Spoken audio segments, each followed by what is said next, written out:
Bien, entonces la oración de Pablo en Efesios 1, 17 y 18 es para que Dios nos dé ¿qué cosa?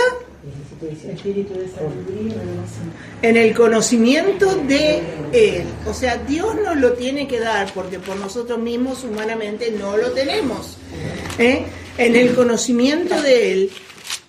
Que Dios mismo alumbre los ojos de nuestro entendimiento. Porque si Dios no nos alumbra el entendimiento, no vamos a poder ver con nuestro entendimiento humano. Para que sepamos cuál es la esperanza que Él nos ha llamado, las riquezas de la gloria de su herencia en los santos y la extraordinaria grandeza de su poder para con nosotros. Este versículo se leyó en el campamento. Amén. Tiene que ser una oración cotidiana realmente para que estemos alertas y dispuestos a que Dios nos alumbre y nos abra los ojos del entendimiento. Habíamos también hablado de nuestra posición. ¿Cuál es la posición que Dios nos dio a nosotros? Sentados con Cristo. ¿Sentados con Cristo a dónde? En los lugares celestiales. Uh-huh. ¿Y por qué estamos sentados nosotros con Cristo en los lugares celestiales? Porque Dios resucitó a Cristo de entre los muertos, dice Pablo, lo sentó a su diestra en los lugares celestiales sobre todo poderío y nombre que se nombra, y nos sentó juntamente con Él. Simplemente por eso, porque Dios ya lo hizo. Cuando Cristo resucitó y después ascendió, Dios le exaltó hasta lo sumo, o sea, Dios lo glorificó. Y el misterio escondido desde los siglos que Pablo empieza a develar en esta carta a los Efesios es también que nos resucitó juntamente con Él y nos sentó a su diestra en los lugares celestiales. Y esa es la posición que tenemos cada uno de nosotros que hemos sido redimidos, nos demos cuenta o no, Dios ya nos dio esa posición, ¿no? Y esto es un tiempo pasado, presente o futuro. Ya lo pasado. No es que nos va a sentar, ya nos sentó. Ya lo hizo, ya está hecho. En la eternidad está logrado. No tenemos que hacer nada para lograr esa posición, porque Dios ya nos la dio. El problema es que los ojos de nuestro entendimiento tienen que ser alumbrados para que lo veamos, que nos demos cuenta que estamos ahí, sentados con Cristo en lugares celestiales. Y no va a ser cuando nos muramos, y vos le va a tocar el arpa. Es ahora ya estamos sentados con Él en los lugares celestiales. ¿Por qué? La vida cristiana se vive de acuerdo al pensamiento de Dios y no a nuestro pensamiento humano. Así que para andar en este mundo tengo que estar sentado. O sea, habíamos dicho, la vida cristiana empieza estando sentados en Cristo. Como Dios creó a Adán el sexto día, y Adán entró en el reposo de Dios, no entró en el trabajo de Dios, entró en el reposo de Dios, así nuestra vida cristiana empieza en el reposo de la obra completa de Cristo. Una vez que podemos vernos ahí, disfrutar de esa posición, agarrar todo lo que Dios nos ha dado en Cristo, entonces estamos en condiciones del siguiente paso, porque no nos vamos a pasar la vida sentados, estoy sentado en lugares celestiales, todo bien, no hago nada. Tenemos que andar. La vida presenta sus cosas, ¿no es cierto? Y bueno, y Jesús dijo, en el mundo tendréis aflicciones, pero confiad, yo he vencido al mundo. Exactamente. Entonces nos habló en futuro, en presente y en pasado. Porque en el mundo van a tener futuramente. ¿Qué tenemos que hacer nosotros ahora? Confiar. Listo, ese es el presente. Lo único que hay que hacer es confiar. ¿Por qué motivo? Porque Él ya venció. Amén, amén. Así que el andar es la expresión práctica acá en la tierra del lugar que ocupamos en los cielos. A ver, repetí eso. El andar es la expresión práctica acá en la tierra del lugar que ocupamos en los cielos. A ver, cada pueblo, por poner un ejemplo, ¿no?, tiene sus características propias. Si yo digo una palabra, ustedes seguro que ya están pensando en un pueblo. Por ejemplo, digo vodka. Rusia. Digo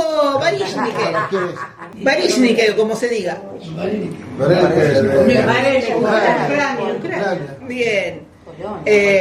Digo whisky, Escocia. Irlanda. asado. Eso no es whisky. Ay, El whisky es escocés, no. Bien, o sea, cada pueblo tiene, Jameson te- así como estas cosas distinguen a los pueblos, cada pueblo en sí tiene sus características. O sea, un africano no es igual que un esquimal. Un alemán no es igual que un chino. ¿No es cierto? Cada pueblo tiene rasgos propios que le son característicos. Ahora nosotros somos un pueblo celestial.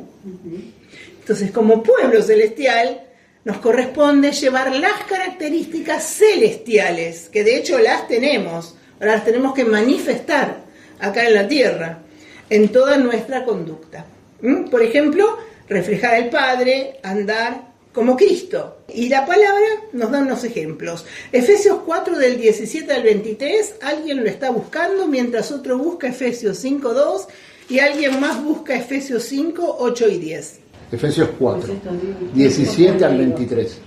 Esto pues digo y requiero en el Señor, que ya no andéis como los otros gentiles que andan en la vanidad de su mente, teniendo el entendimiento entenebrecido, ajenos de la vida de Dios por la ignorancia que en ellos hay, por la dureza de su corazón, los cuales después que perdieron toda sensibilidad se entregaron a la lascivia para cometer con avidez toda clase de impureza.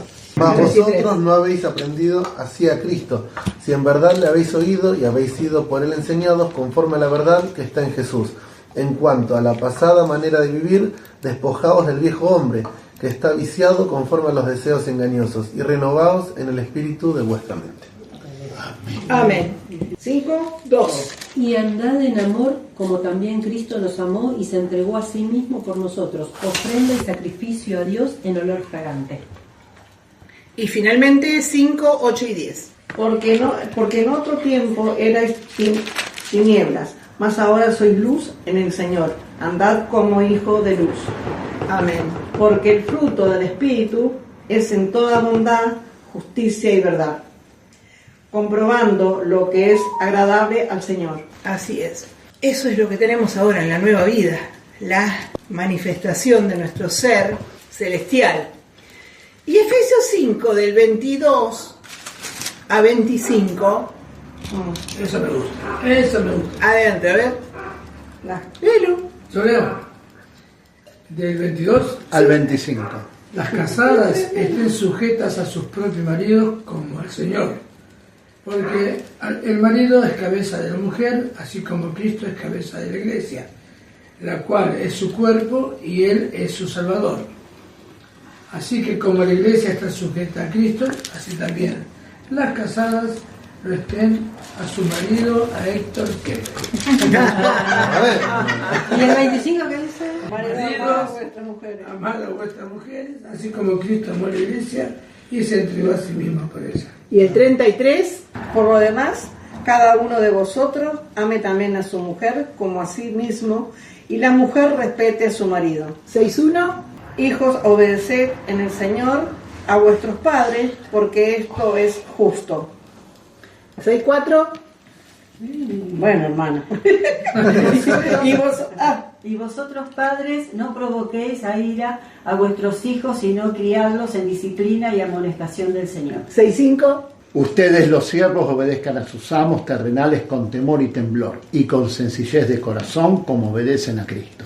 Ahí está. Bueno, Pablo toca todas las relaciones humanas acá si se quiere, dentro del hogar y fuera del hogar también, en una relación de patrón-empleado, en este caso, ¿no? En nuestro tiempo. O sea que la prueba de la conducta celestial que tenemos que manifestar está en las relaciones. Claro. Somos embajadores, o Sí. sea, somos Está representantes. en las relaciones cercanas, porque es fácil mantener una relación buena con alguien con quien no tengo mucho trato, pero con quien convivo, con quien estoy 8 horas al día en un trabajo, Sí. ahí soy embajador de Dios, voy a un hogar y ayudo. Y claro, en la acción es fácil ser bueno. Cuando se calman las aguas, ahí es lo que uno es. exactamente, en la convivencia, en lo relacional y cercano. Había una frase vieja, no sé si la escucharon: hablar de hermanos en el cielo es cosa gloriosa. Pero hablar de hermanos en la tierra, eso es otra cosa. Sí, lo escuché. Entonces, la síntesis es que a menos que traigamos lo celestial a nuestros hogares, a nuestros empleos, a nuestros negocios, a las cocinas, y lo practiquemos ahí, eso no va a tener sentido. Es una mera teoría. Pero el cristianismo es práctico. Entonces nos desafía a traer lo celestial y manifestarlo en nuestra conducta cotidiana. Hay demandas. Por ejemplo, en Efesios 4, 1 y 2 tenemos una. Otro que busque el 4, 25 y 26. Otro que busque el 4, 28 y otro que busque el 4, 32. Yo pues, preso en el Señor, os ruego que andéis como es digno de la vocación con que fuisteis llamados, con toda humildad y mansedumbre, soportándoos con paciencia los unos a los otros en amor. 25, 26. Por lo cual, desechando la mentira, hablad verdad cada uno con su prójimo, porque somos miembros los unos de los otros. 28. El que hurta no hurte más, sino trabaje, haciendo con sus manos lo que es bueno, para que tenga que compartir con el que padece necesidad. 32.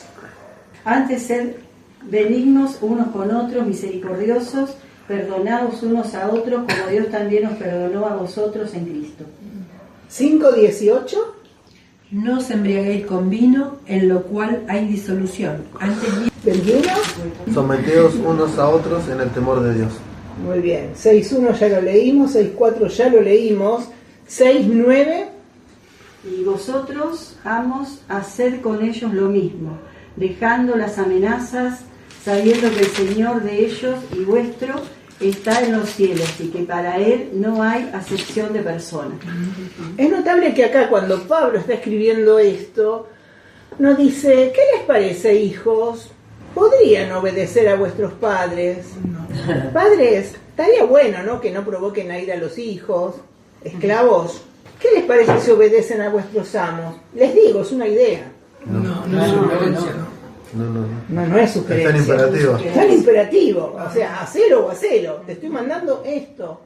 Y lo sin que embargo pasa es que estamos... después viene un tema muy fuerte. ¿Eh? O sea, nos está dando las armas antes de darnos las armas, nos está dando el entrenamiento. Porque después viene el tema muy fuerte, la armadura de Dios. Va a hablar de guerra espiritual. Claro. Entonces, si nosotros no tenemos todo esto antes, no tenemos amor unos con otros, por más que gritemos, nos desgañotemos, pongamos la armadura, yo tengo la espada, no sirve de nada.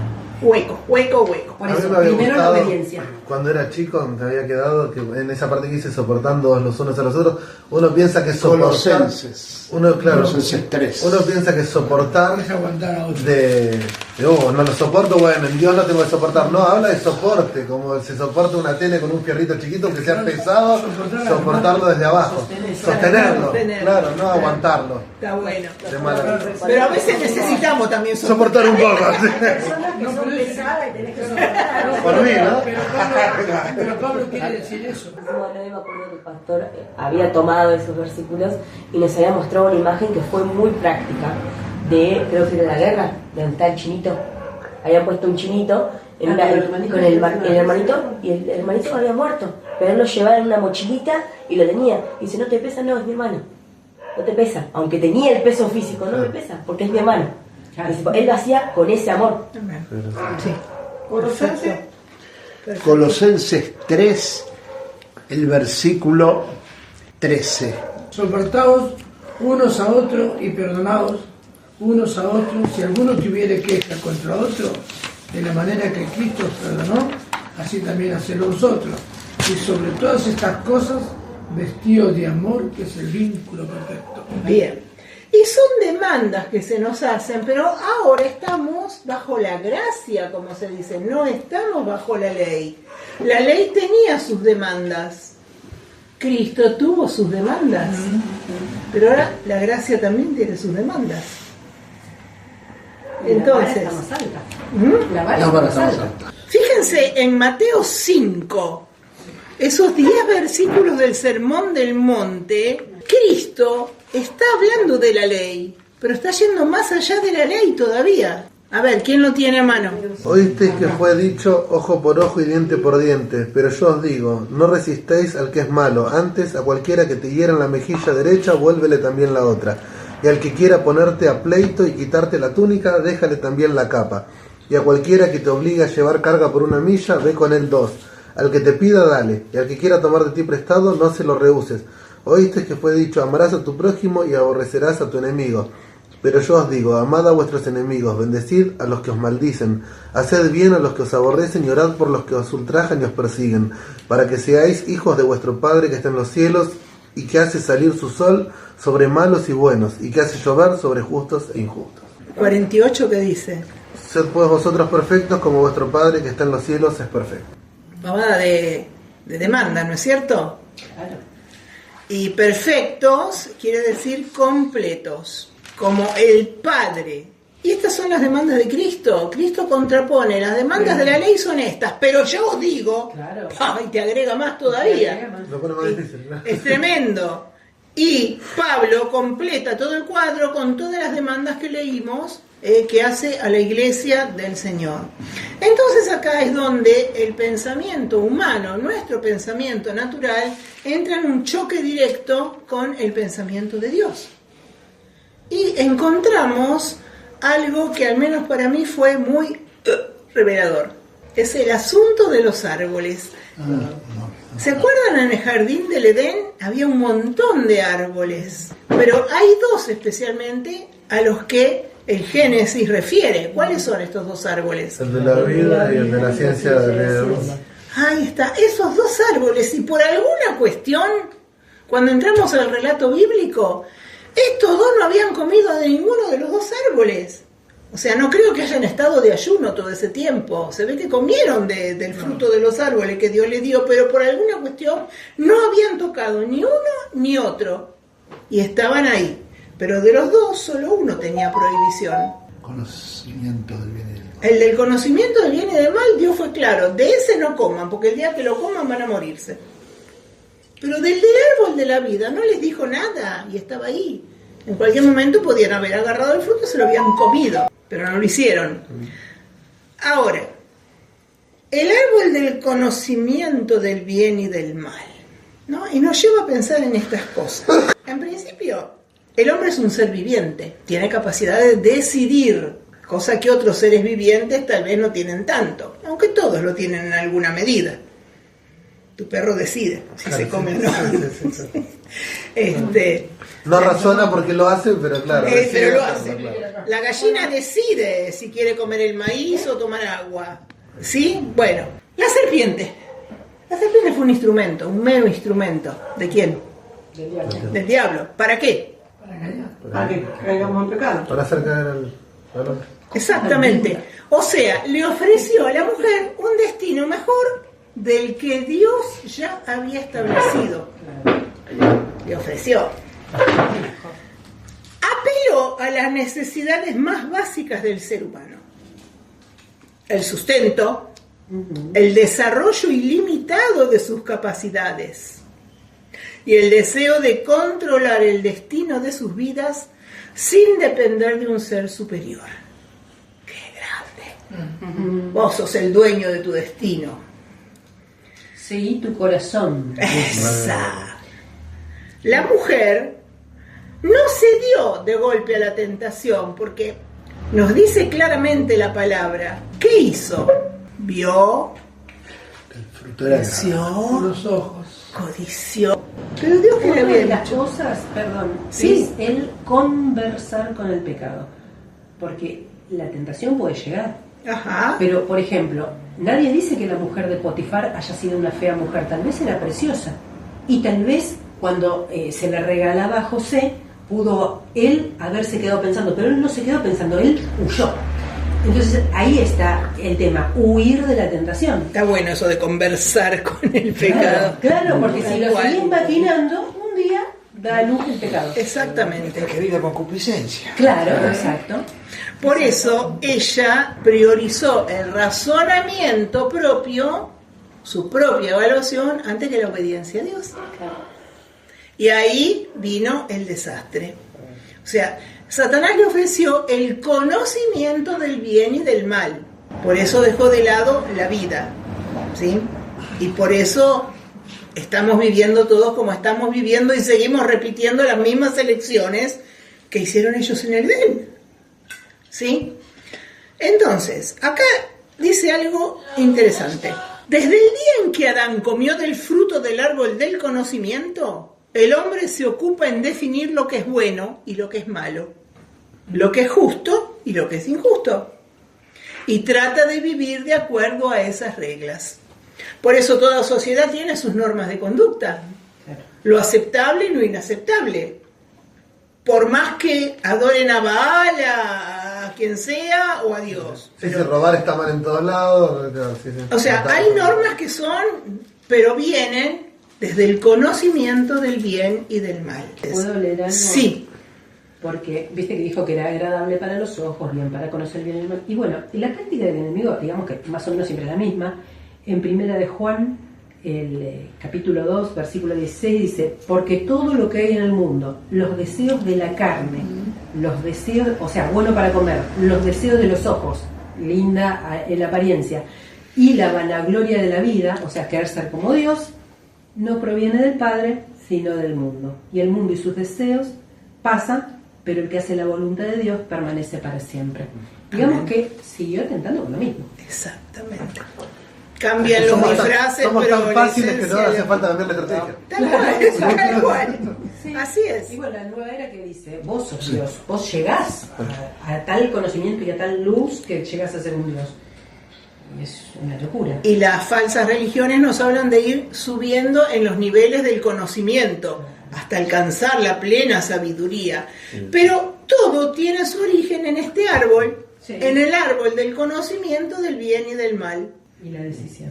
Pero como cristianos, nosotros no elegimos el árbol del conocimiento, elegimos el árbol de la vida. El árbol de la vida es Cristo mismo. Entonces ahí tenemos que nuestro punto de partida no tiene que ser el conocimiento del bien y del mal. Yo no me rijo por esto es bueno, esto es malo, esto es justo, esto es injusto. Eso es del árbol del conocimiento. Mi principio como cristiano es el árbol de la vida. O sea, no es cuestión de ética, es cuestión de vida. ¿Produce vida o produce muerte? Y ahí es donde nos tenemos que centrar. Y eso, wow, es tremendo. Al menos para mí, eso es tremendo. Entonces, ¿de qué árbol estamos comiendo? Es la pregunta. Para hoy, yo, hoy día, cristiano, congregado en la iglesia tal, ¿de qué árbol estoy comiendo? Y quiero leerles directamente algo de lo que plantea acá el autor, que lo va a expresar mucho mejor de lo que podría yo expresarlo. Habla de la perfección del Padre. Y dice así: nuestro punto de partida es Cristo, el árbol de vida, y para nosotros es todo un asunto de vida. Nada ha causado más daño a nuestro testimonio que el afán de ser justos y exigir justicia de todos los demás. De esta manera nos hemos reducido a considerar las cosas como asunto de bien y mal. Nos preguntamos si nos han tratado justa o injustamente, y en base a esto procuramos justificar nuestros hechos. Pero eso no es la norma del creyente. Para él, el asunto es saber llevar la cruz. Me preguntas, ¿está bien que alguien me dé una bofetada en la cara? Te responderé, por supuesto que no. ¿Pero no será que quieres aferrarte a tus derechos? Como creyentes, nuestra norma nunca puede ser la del bien y el mal, sino la de la cruz. El principio de la cruz es nuestro principio de conducta. Alabado sea Dios que hace brillar su sol sobre justos e injustos. Él nos trata de acuerdo con la regla de su gracia y no con la del bien y del mal. Y eso también tiene que ser nuestra norma de vida, perdonándoos unos a otros como Dios también os perdonó a vosotros en Cristo, Efesios 4:32. La norma del bien y del mal es la de los gentiles y de las autoridades terrenas. Mi vida está regida por el principio de la cruz y la perfección de mi Padre. Sed pues vosotros perfectos como vuestro Padre es perfecto, ¿no? Da un ejemplo. En el sur de la China había un hermano que tenía un arrozal en la ladera de un cerro. En tiempo de sequía solía hacer uso de una rueda operada mediante un pedal que alzaba el agua del canal de irrigación hasta su plantío. Su vecino tenía 2 lotes abajo del suyo, y una noche abrió un boquete en la muralla de retén y se escurrió toda el agua del arrozal de nuestro hermano. Volvió a llenar de agua su plantación y el vecino volvió a hacerle la misma jugada. Y así varias veces. Al fin el hermano consultó con los demás creyentes diciendo: he procurado tener paciencia y no retribuir mal por mal, pero ¿será justo esto? Luego de haberlo llevado en oración, uno de ellos le dijo: si solo pensamos en lo que es justo, pobres creyentes somos. Tenemos que hacer algo más de lo que es justo. Quedó muy impresionado el hermano. A la mañana siguiente bombeó con su pedal agua para el arrozal de su vecino y por la tarde para el suyo. Después de esto el agua quedó en su campo. El vecino fue impresionado de tal forma que buscó saber la razón. Y muy pronto él también se había convertido. Así que no te apoyes en tus derechos, porque hayas andado la 2ª milla, no pienses que ya has cumplido tu deber. La 2ª milla es tan solo el modelo para la 3ª y la 4ª. La norma impuesta es semejanza a Cristo. No tenemos nada en que apoyarnos, nada que pedir o demandar. Solo tenemos que dar. Cuando el Señor murió en la cruz, no lo hizo por defender nuestros derechos. Fue gracia lo que le condujo a la cruz. Ahora, como sus hijos, siempre procuramos dar a los otros lo que les corresponde y aún más. Es un asunto de filiación práctica. Y Pablo dice: sean imitadores de mí y yo de Cristo, ¿no es cierto? Así que tenemos las 3 demandas: la demanda de la ley, y Romanos 8:3 nos habla al respecto de esto. Porque Dios ha hecho lo que para la ley era imposible hacer, debido a que era débil por su naturaleza pecaminosa. Por causa del pecado envió a su Hijo en una condición semejante a la del hombre pecador, y de esa manera condenó al pecado en la carne. 4. Para que la justicia de la ley se cumpliera en nosotros, que no andamos conforme a la carne, sino conforme al Espíritu. O sea que la ley tenía sus demandas, pero Cristo cumplió la ley. Él mismo, en sí mismo, la cumplió. Y la gracia es el secreto, entonces, para cumplir con las demandas divinas. Efesios 3:20 y Colosenses 1:29 nos recuerdan esto. Y aquel que es poderoso para hacer todas las cosas mucho más abundantemente de lo que pedimos o entendemos, según el poder que actúa en nosotros. Ahí está la clave. Según el poder que actúa en nosotros. Y Colosenses 1:29. Para lo cual también trabajo, luchando según la potencia de Él, la cual actúa poderosamente en mí. Ahí está. El secreto no es mi fuerza humana, mi decisión humana, mi voluntad humana. El secreto es el poder de Cristo obrando en mi vida, en tu vida, en la vida de cada uno. Ese es el secreto para cumplir las demandas divinas. Cristo mismo se hace cargo y Cristo mismo las cumple, esas demandas divinas, en nosotros. En nosotros. El punto es que le permitamos manifestarse. El punto es que nuestra carne a veces es la que se manifiesta y no Cristo. Y ahí viene entonces el secreto de nuestro fracaso. Claro. El secreto del poder en la vida del creyente entonces es la posición que Dios nos ha dado. Nuestro descanso en Cristo. Cuando descansamos, cuando no luchamos, cuando no tratamos de, entonces ahí Cristo puede hacer. Estuvo genial ese videito que publicaste. No sé si todos lo pudieron ver. Yo lo puse en el grupo, no sé si todos lo pudieron ver. Pero es así, justamente. Entonces, estamos sentados con Cristo eternamente para poder andar continuamente delante de los hombres. Mientras permanezcamos sentados con Cristo, vamos a poder andar como Cristo. Mientras digamos, déjame a mí, Y ahí vamos. Andamos como nosotros. Fracaso. Si permanecemos en Cristo, nuestra posición asegura el poder para andar como es digno de Él acá en la tierra. Y hay una ilustración que está muy gráfica. Un hombre paralítico, sentado en una silla a motor. Se desplaza, puede andar, pero ¿dónde está? ¿Cómo está? Está sentado en la silla y avanza porque está sentado. En la medida en que se salga de la silla, ya no puede avanzar. Y es un buen ejemplo de lo que nos pasa en nuestra vida espiritual. Mientras nos veamos sentados en Cristo y nos reconozcamos en Él y dejemos que Él cumpla las demandas en nosotros, hay victoria, hay avance, manifestamos a Dios. Pero si nos levantamos, sonamos. O sea, podemos avanzar como Cristo porque estamos sentados con Cristo. Y hay mucho más para decir, hay mucho más para ver, pero hoy vamos a dejarlo acá y que el Espíritu Santo realmente alumbre los ojos de nuestro entendimiento y no nos baje, ¿no? Es mucho a lo mejor para procesar, porque yo le decía a él, es un tema difícil para dar, porque no es teoría. Es práctica. Y tenemos realmente para pedirle al Señor que trabaje estas verdades en nosotros y que sea Él el que nos ilumine y que nos hable. Porque el secreto acá está en el avance espiritual que podamos tener. ¿Para qué? Para manifestar a Dios ante el mundo. Y para que realmente la atmósfera del cielo podamos vivirla acá en la tierra, en nuestros hogares, en nuestros trabajos, Nuestra iglesia. en nuestra iglesia.